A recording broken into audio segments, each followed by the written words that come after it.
Jeden z novších modelov od OpenAI je aj O1 Preview.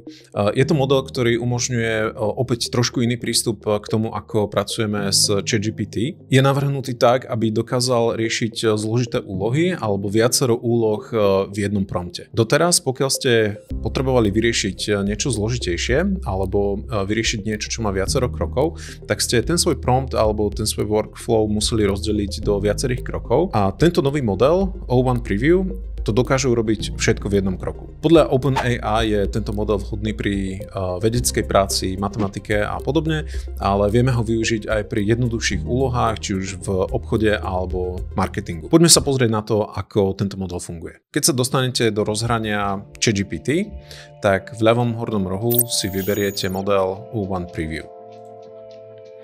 To môžeme skryť. Ja už mám pripravený prompt, ktorý má viacero krokov.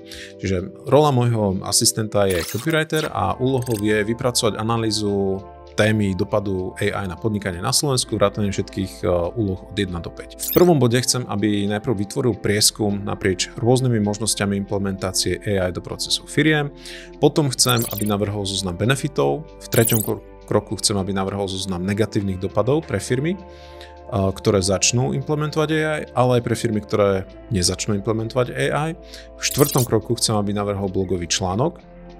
No a v piatom kroku chcem, aby navrhol LinkedIn príspevok pre nás ako digitálnu agentúru, ktorá sa zaoberá práve implementáciou AI do procesov firiem.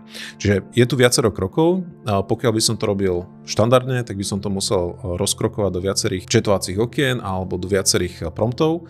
Tak poďme sa pozrieť na to, že čo nám ChatGPT povie. Keď prompt odošlem, tak tu môžete vidieť, že on najprv rozmýšľa, pracuje,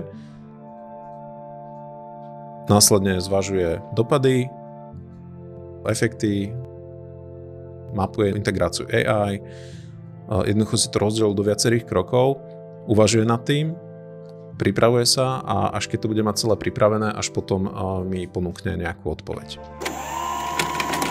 Teraz sa pozerá na výhody, zvážuje výhody, nevýhody, úvod do vplyvu AI, čiže pravdepodobne teraz pracuje na blogovom článku a už nám ponúka odpoveď. Čiže celé to trvalo 41 sekúnd, najprv si urobil nejaký prieskum, samozrejme je to kľúčový faktor.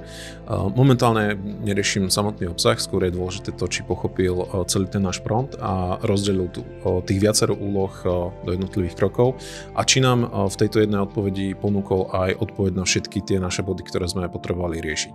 Čiže máme tu automatizáciu, prediktívnu analytiku, optimalizáciu dodávateľského reťazca, výroba, priemysel, ľudské zdroje. Áno, toto sú všetko oblasti, kde sa AI dá využívať. V druhom bode nám ponúkol benefity pre firmy. V treťom kroku nám ponúkol negatívne dopady pre firmy, ktoré začnú implementovať AI, ale aj pre firmy, ktoré nezačnú implementovať AI.